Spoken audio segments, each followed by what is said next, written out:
to another episode of Worldly Church Girl. It's your girl, your host, Lillian Harshaw. On today's show, I have a young lady whose passion and drive and fantasy gone wild turned into her passion. She is now a young adult published author, and she also helps other authors pursue their dreams. It gives me great privilege to introduce to you Miss Savannah Goins. Did you want to be a writer? Yes. I have always wanted to be a writer, and I have made that a serious pursuit in the past few years. I started writing seriously in 2015, and I've had 2 published books since then. And what made you go into young adult fantasy writing?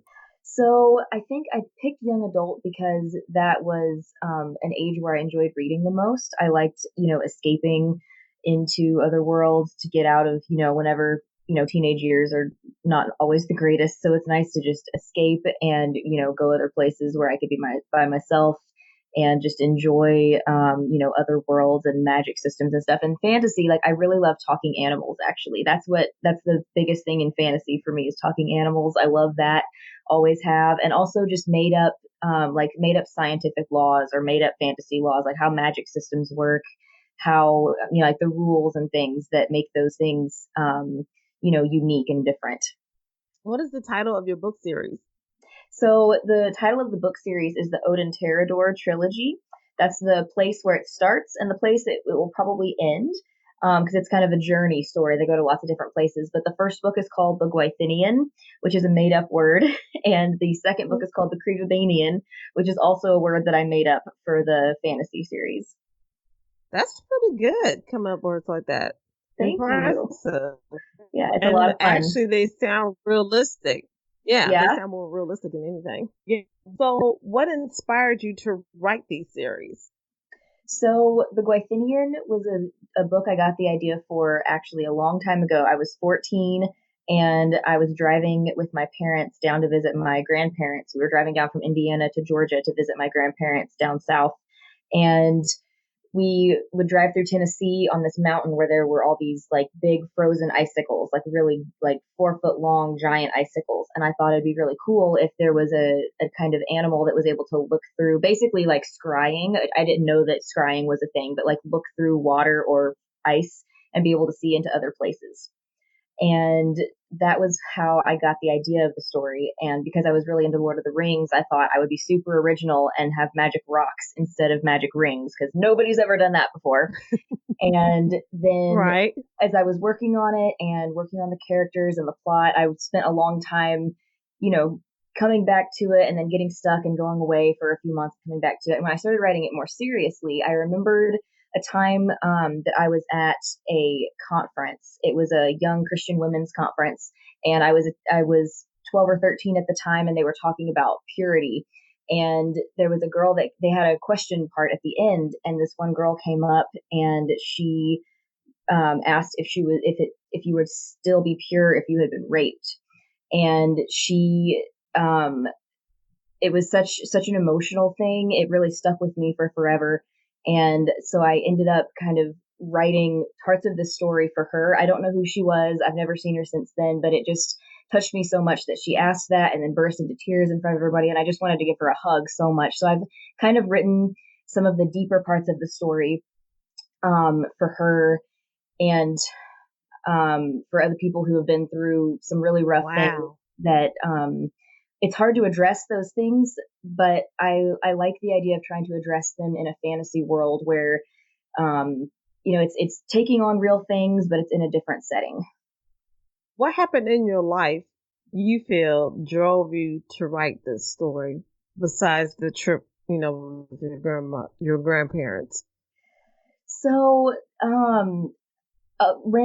something that really drove me to start writing seriously was in 2015. I was close to finishing college and I was about to get married, and I was very stressed with the wedding prep and trying to finish college well.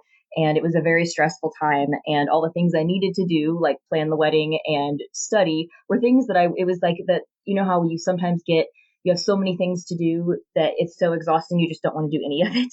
So Right.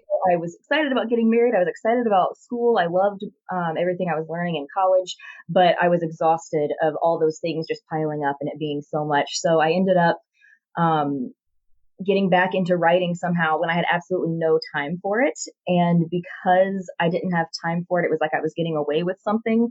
So I found a blog on Instagram called Better Novel Project, actually, and it's still around. Mhm. And I got on there and I started reading all the posts, and I just was so excited about it. And it was so fun to not do things I was supposed to do and to just get away with reading about writing and then getting back into the story. And that's really what gave me a big boost in getting back into it, was that like I solemnly swear I'm up to no good kind of a thing, managing mischief, like that was really a huge part of it. And I still try to use that sometimes if I get tired of a project.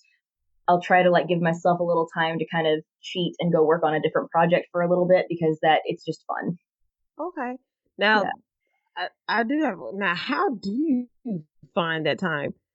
I mean, just to make yourself sit down and write for a couple hours. It's How do you discipline yourself to do that? Yeah, that's a great question. That has been a process. I've been kind of trying different things throughout the past few years to figure it out. But one thing that has worked the most well for me is to actually get up at 5 in the morning and write for an hour before work. And I'm not naturally a morning person, so that's definitely been difficult for, sometimes, but I'm kind of addicted to it now. I started in 2017, I think. So it's coming up on 3 years that I've been getting up at 5 almost every day. And what I like about that is it's something I want to start my day with. So it's not like I'm just starting and then having to go straight to work. Like it's kind of like I'm getting away with something again because I get to get an early Mm-hmm. start doing something I want. And then I feel more like I own the day instead of like work owns my day. And then even though I'm tired when I get home, knowing that I've worked a little bit in the morning and been a little productive makes me feel like I haven't wasted the whole day and lost the whole day. And like it's still worth it to go and sit down at my desk and do some more, even though I'm I'm gonna have to steal that idea. Maybe not tired. 5, Yeah. but I'm gonna have to steal that idea. So you brought up Lord of the Rings. Yes. I'm gonna ask you because in your bio you mentioned Lord of the Rings and Harry Potter. Mm-hmm. If you had to give up one of them, which one would you give? Which Oh one would you man, give up? that is such a tough choice. Oh, you didn't warn me you were going to ask such deep questions. They're both such classics. I think I'd probably have to keep Lord of the Rings. Oh, it's hard to say, but I think I'd probably keep Lord of the Rings because it's older. I don't know if that's really a good reason, but it's more of a classic in a way because it's older. And oh, I really like the setting. I love the setting in Harry Potter, but I also love the outside in the forest, in the woods. That's like my place. So I think I'd probably end up going with Lord of the Rings, even though that's a really tough choice.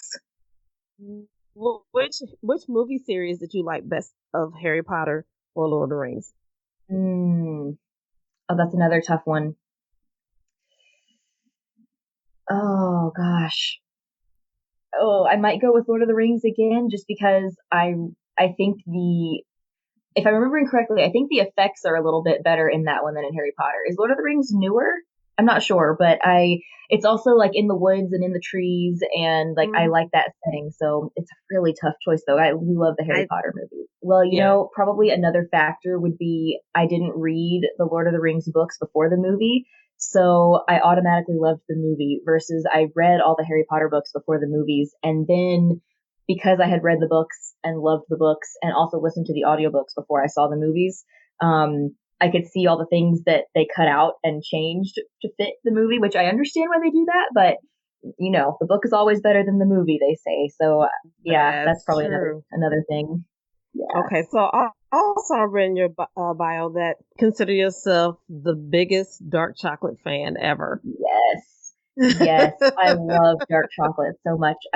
I used to love, like when we would go to Georgia to visit my grandparents, we always got M&Ms, and I used to love the milk chocolate M&Ms. But as I've gotten older, dark chocolate's my favorite. My mom gave me some dark chocolate covered coffee beans. That's good stuff. She gave me a giant tub. It's mostly empty. And it's not even been a month since Christmas. Yeah. Yeah, you're good on those things down. And Yes. now how would you define success? Oh, that's another great question. I think a huge part of success is contentment, not complacency, but contentment with where you are, knowing that you're working toward bigger things, but remembering to compare yourself to your past self rather than to other people.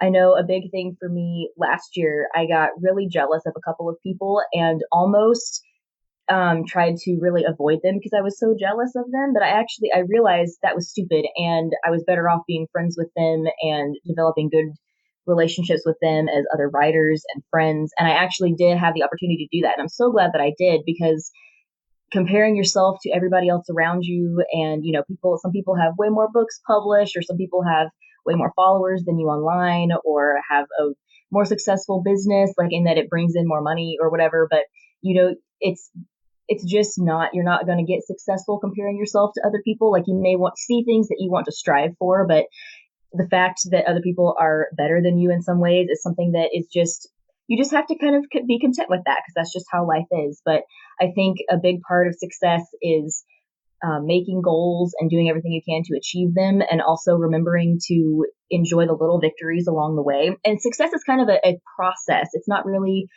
a place you reach and you've arrived. It's kind of a process, and you need to enjoy it because it lasts your whole life. And if you spend time being bitter about other people having more money or anything like that, that's not helping you be more successful or be happy in your life. So I think it's really a journey, and just being happy with where you are, striving for bigger and better things, but also remembering to celebrate the things you've accomplished and being happy where you are. That is a great answer. And the best part was the very beginning when you said success is marking where you used to be. That is a good point. Absolutely. Love that. Yeah. I'm gonna have to put that in my mental Rolodex. Oh, good. That's a good one. So, what advice would you give someone who wants to be a writer? I would say some people might expect me to say that you should write every day, but I'm actually not going to say that. For some people, setting that goal is really helpful, and it helps them with discipline. But I've found that it's helpful to write a lot, but making a rule that you must write every day can sometimes suck the joy out of it. And so it is beneficial as a discipline thing, maybe for a while, but I don't think that you have to write every single day in order to become a writer. I think you should, first of all, just do it, because if you spend a lot of time setting up the perfect desk, the perfect writing area, the perfect glass of tea or mug of tea, making sure you have like the perfect ambiance, you're never going to get around to it. So the thing is, a lot of times if you're trying to become, you're like, I want to be a writer, I'm going to start writing. And then you spend so much time in analysis paralysis, basically, where you're trying to prepare. It's good to be prepared, but if you try so hard to be prepared that you never actually get around to doing it, then you're not actually doing it. So I would say prepare a little bit, research some, but then just start doing it. And remember, you don't have to be perfect when you're just starting out. You just need to start. And from then on, you will always be better than you were before you started. I wish I would have talked to you when I first started writing, Oh, because every big author out there is saying, make sure you have, like you said, perfect desk and perfect off. If you don't have an office, just make sure you have a place designated for your writing, and mm-hmm. do this and do that. And I went through all that hoopla, and I'm like, my book's still not finished. Yeah. It's really nice to have an office. I do have an office now, but when I first started writing, my husband and I lived in his grandparents' attic. Actually, we had just gotten married, and we lived in basically a bedroom and a half bath. So he played video games like 2 feet away from me very loudly while I sat on a crappy couch, and that's how I started writing. And there was nothing perfect about that situation. I didn't usually have coffee because I didn't have my Keurig in the attic, and I absolutely didn't have like a fancy lamp or anything like that, but I had an old computer and I just wrote. And I had Right. headphones to block out some of the sound, but I could still hear a lot of it, you know? So I think it's just important to Right. start with what you have. And now I have a beautiful office. You can't see it right now because it's a mess, but it's beautiful. And I've got bookshelves and I've got a couple of cages where I have some foster reptiles, but I didn't start with that. And it's just, I think it's really important to just start where you are. Don't wait till you have the perfect office or wait till you have the perfect computer. Just start where you are and eventually those things will come. Do you have any new books in the works right now? I do. I have the third book in my trilogy, which is called The Cathaware. That one's in the works. I'm hoping for it to come out in 2021, but I have not announced a release date yet. I have one in mind, but I'm sitting on that for a little bit longer. I'll be announcing that in a few months, I think. And then I also have another book. Its nickname right now is Griffins and Turtle Magic, but it doesn't have an actual title yet. That's just what I've been nicknaming it. And Okay. I just finished the third draft of that and sent it to beta readers on Friday. So I've got some. I'm gonna get some feedback on that soon. Now, can you give us like a little bit of a spoiler, a sneak peek, or what the book's going to be about? Just a teeny, weeny, weeny, Yeah, weeny bit. yeah. So for Griffins and Turtle Magic, it starts out with a character named Reander, who is a princess on the run from her the homeland she's from, the wetlands, and she's running to the mountains. And she's been told her whole life how dangerous griffins are and, you know, that they're kind of evil. And she gets up to these mountains and she finally finds a place where she can work. And she's a princess, so she's never worked before, but she's having to run away for reasons as yet undisclosed to the reader. And she gets to the mountains and finds out that they actually are keeping griffins there for some reason. They're actually trying to domesticate them, kind of. They have some up in a secret place, and every now and then she sees them flying around, and she is terrified of them. And when the person who just gave her a job ends up having to give that job to her friend for personal reasons, Reander has no choice but to go and work in the Griffin Hold because Hmm. all the other areas around are too far away, and it's so wintry that she can't safely walk, you know, travel to any other places around. So her only choice is to go work in the Griffin Hold with a very handsome person, a very handsome young man who is in charge of the Griffin Hold, and that's where the story starts. Wow. Now you're done with this book, right? Yes, yes, it is. Okay. It's a complete draft. It's been through two rounds of revisions myself, so it's on the third draft. And now I'm getting some feedback from some other people. Okay. How nerve wracking is that for you Getting editing feedback? yourself? Oh, No, editing myself. editing. Yes. So it's easier in a way now than it was. Starting out, I had no idea what I was doing, and it was very exhausting and stressful, and it felt like I wasn't getting anything done, you know, because it takes so much time and you know, making decisions tires your brain out, and there's a lot of making decisions as you're trying to figure out which things to throw and which things to keep, and then you realize you messed something up and you have to go and put things back in that you just finished taking out, and it's a big mess. But as I've written, Griffins and Turtle Magic is the sixth full manuscript I've written. So now that I've got all that experience behind me, I'm a little bit better at writing a rough draft, which makes the editing a little bit easier.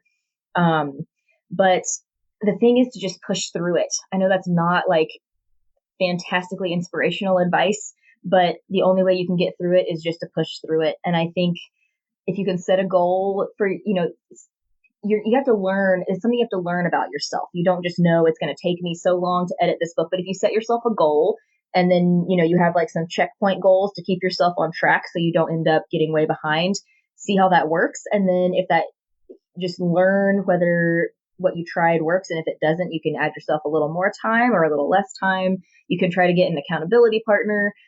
There's lots of different things you can do to kind of make yourself do it. But the key is to never wait to feel motivated because editing is hard and you're never going to feel like it. But if you Right. want to have a completed book, you just have to do it, even though it is not the funnest thing. No. So do you just write your book, get done, and then go back and edit, or do you write a couple chapters, go back, edit, move forward from that way? What is your So process? I like to do more of a fast draft where I do start with an outline, but I like to write it all the way through. And if I'm really feeling tired of it, I'll take a break from it for a month or something like that. But if I'm excited about getting back into it, then I will go ahead and start revising after I've got the full draft. I Okay. think if as I'm going, I realize I needed to change something in chapter 3, I will put a parentheses note to myself about something I need to change, and then I will just keep going. And then the first part of my revising process is going back and addressing each of those parenthesis notes to self. Okay. Yeah. Awesome advice. Now, how can people contact you or find you? So I'm most often on Instagram. That's my favorite place to be. I'm trying to be on Twitter more, but Instagram is my place. So I'm on Instagram a lot. I also have a website, savannahjgoins.com. You can check out my books there. And I've got something I'm working on developing an ebook right now that's going to be a little handbook for how to make a media kit. Which I might have sent you my media kit, but it's just something that has like some like professional photography in it and a little bit about your books, yourself. It's something for creative entrepreneurs and artists that will help them be able to easily send information to people who want them on a podcast or who are interested in them guest posting. And that's going to be something that will be available on my website soon for free. Oh, wow. Nice. Yeah. Yeah. I was just about to, oh, this is a question. Are you Yeah. horrible at Twitter like I am? Oh, so horrible at Twitter. I think I have like 200 followers and I've had a Twitter for 4 or 5 years and I just don't enjoy it as much as Instagram. I just love Instagram so No, much. me too. But Twitter is Yeah. like, okay, so just make a random statement, typing in, and that's it. I'm like, I can't swing with it like that. I'm Yeah. trying. Yeah, Like, it and makes no sense. there may be a way to mess with the settings, but I feel like I see like like third level. I don't know how to describe it, but like not people that I know, but people who know someone I know, and I don't want to see their Yes. post. If No. somebody that I know shares something, then I want to see it, but I don't want to see something that my friend's friend likes because it probably has nothing to do with me, and so I feel like it's hard to enjoy my time on Twitter because I'm seeing a lot of stuff that I don't want to see, and then I'm like, do I need to go unfollow this random person? Oh, I'm not even following them. Why did I get shown this? So I'm an old lady Yeah. with Twitter, and I need to try to figure out my better Yeah. Twitter game. Every now and again, I'll say something on Twitter just to say somewhat relevant. But yeah, Hmm. I actually posted one day, like, I'm horrible at this. And people liked it. I'm like, really? This is what y'all like? All the other stuff I didn't say it, but me saying I'm horrible, y'all like, yes, repost. I'm like, you know what? Whatever. Whatever works. Whatever works. Okay, I have one more question for you. Ready? Yeah, yeah. If you could have any song be your theme song when you walked into a room, what would it be and why? I have the perfect answer for this because I love music so much. I get so much inspiration from music. It's the song "I Hope You Dance" by Leanna Womack. Um, it, Yes. I think it's a song to her daughters, but basically it's my life theme song really, and that's not something that's changed over the years. It's kind of always has been, and it's just she says, "I hope you never lose your sense of wonder. Get your fill to eat, but always keep that hunger." And that's like the success being a journey rather than a destination. And I hope you dance is like I hope you instead of being a wallflower, I hope you go do the scary thing because you're going to love it. You just have to get out there and try, even though it's scary. And that's just like so powerful for me. Oh gosh, that comes on the radio and I just belt it out. And if it's my phone, I rewind it and listen to it like 7 times and I'm hoarse by the time I get home. It's great. Hmm. Oh, that's a great song. I never really thought about the breakdown of that song, but that's true. Yeah. Another one I've been listening to a lot recently that I found by accident is Defying Gravity, which is from the Broadway performance of Wicked. And that Hmm. song is so good. I'm actually writing a blog post right now, just about like how inspirational the song is because it's like I'm defying gravity. I like here I come, whether you like it or not. I'm coming and doing the things. So, like Hmm. for people who say you aren't good enough, people who think you can't do it, it's like, well, I'm defying all that and I'm flying, and I love that. Such a good song. I might have to listen to that one. And Yeah, one of my friends told me about that place. She's like, you got to watch it. And I still haven't it's watched it. so good. I didn't think that I would like it that much. And I kind of got coerced into going to it last year when I was in New York. I was being cheap. I did not want to spend the money on it because it was expensive, but my friends talked me into going, and I loved it so much because you find out where the Tin Man and the Lion and everything came from the Wizard of Oz. It's like an amazing backstory. I had no idea it was going to be that good, and it's fantastic. And the soundtrack is just wonderful. I'm gonna have to listen to it. Yeah. Okay. Well, thank you so much. Have a good evening. Absolutely. Thank you. You too. Thank you, Savannah, for being on my show. I really enjoyed you. I can't wait to meet up with you, like we talked about. So if you would like to be an Unworldly Church Girl, click the link below, shoot me an email, and let's see what we can do with this thing. And oh yeah, you've been listening to show after show after show after show. You might as well subscribe. Click that subscribe button. You don't want to miss another episode. I guarantee it. Thanks for following your one and only Worldly Church Girl.